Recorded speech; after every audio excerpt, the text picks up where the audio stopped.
ప్రకల్పన పద్ధతి. ప్రకల్పన పద్ధతిలో విద్యార్థులకు సహజ సిద్ధమైన వాతావరణాన్ని కల్పించి విద్యకు జీవితానికి గల అవినాభావ సంబంధాన్ని చూపించడం ముఖ్య ఉద్దేశం.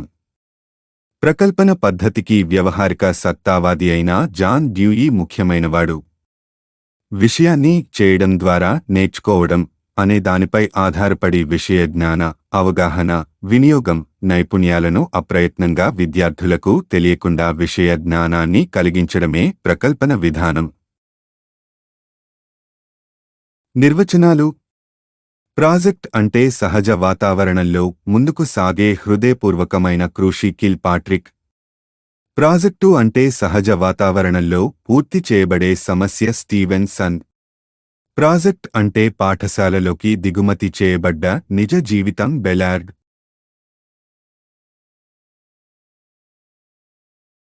మంచి ప్రాజెక్టు లక్షణాలు.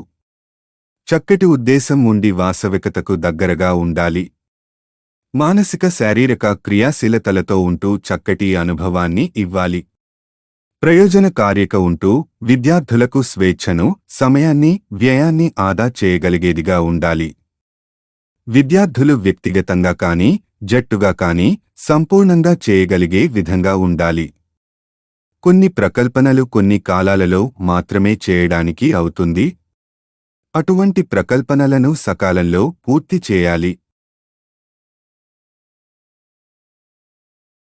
ప్రకల్పనలలో రకాలు. స్టీవెన్ సన్ ప్రాజెక్టులను 1.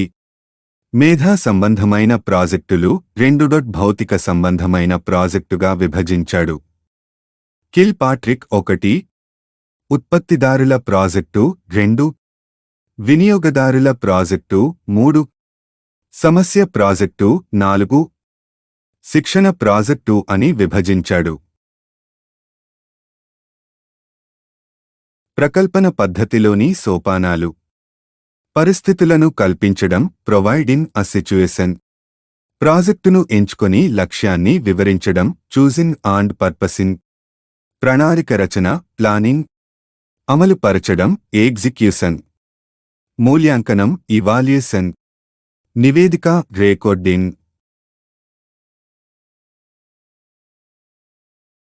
ప్రకల్పన పద్ధతి గుణాలు. ప్రకల్పన పద్ధతి మనోవైజ్ఞానికమైనది. ఇది ముఖ్యంగా సంసిద్ధత, అభ్యసన ఫలిత సిద్ధాంతాల మీద ఆధారపడి ఉంది. విద్యార్థులు ప్రకల్పనలో వ్యక్తిపరంగానూ, జంటగానూ, జట్లుగానూ పనిచేస్తారు.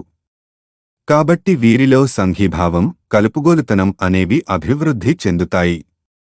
విద్యార్థులు స్వయంగా పాల్గొనడం వల్ల ఆత్మస్థైర్యం, పట్టుదల, స్వయం ప్రతిపత్తి అనేవి అభివృద్ధి చెందుతాయి. వ్యక్తిగత తేడాలను గుర్తించడం. శాస్త్రీయ పద్ధతిలో శిక్షణను ఇవ్వడానికి ఈ పద్ధతి అవకాశం కల్పిస్తుంది. విద్యార్థులే స్వయంగా నిర్వహించడం వల్ల ఆ అనుభవం చిరస్మరణీయంగా ఉంటుంది. విద్యార్థులు అన్ని రకాల పనులు చేయడం వల్ల పని పట్ల గౌరవం పెరుగుతుంది. విద్యార్థుల్లో కలిసిమెలిసి పనిచేయడం వల్ల సర్దుబాటుతనం అలవడుతాయి.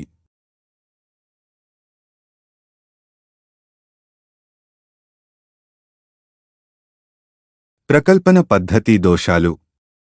దీనికి కాలవ్యవధి ఎక్కువ అవసరం అవుతుంది. అందువల్ల పాఠ్యప్రణాళికను సరియైన వ్యవధిలో పూర్తి చేయడం కష్టం. ఇది చాలా వ్యయంతో కూడుకున్న పద్ధతి. ప్రకల్పన నిర్వహణకు సంబంధించిన పుస్తకాలు, శిక్షణ సామాగ్రి, శిక్షకుడు అందుబాటులో ఉండరు. ఇందులో ఉపాధ్యాయుని పాత్ర చాలా కష్టతరం అవుతుంది. ఈ పద్ధతి ద్వారా బోధనా అంశాలను అన్నింటినీ బోధించలేము. ఈ పద్ధతి ద్వారా బోధించడానికి పాఠ్యపుస్తకాలు, సరైన బోధనోపకరణాలు లభించడం కష్టం. ప్రాజెక్టు పద్ధతి ఉదాహరణలు. పాఠశాలలో విద్యార్థుల కోసం సహకార పుస్తకశాలను నిర్వహించడం, గ్రంథాలయాన్ని నిర్వహించడం. గ్రామంలోని స్థానిక సంస్థల పనితీరును తెలుసుకుని వాటి సేవలను గుర్తించడం. విద్యార్థులు పొదుపు ఆవశ్యకతను తెలుపుతూ పాఠశాలలో పొదుపు కార్యక్రమాల నిర్వహించడం. పాఠశాలలో వివిధ పండుగలు, ఉత్సవాలను నిర్వహించడం. పాఠశాల ప్రాంగణంలో పండించిన కూరగాయలు పండ్లను సంతలో అందించడం.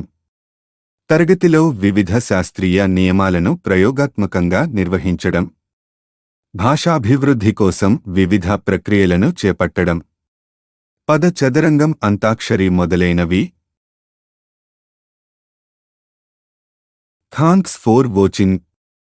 Free of cost, providing most valuable and reliable information. Make your own notes to remember for longer period of time. Please subscribe, like, share and comment.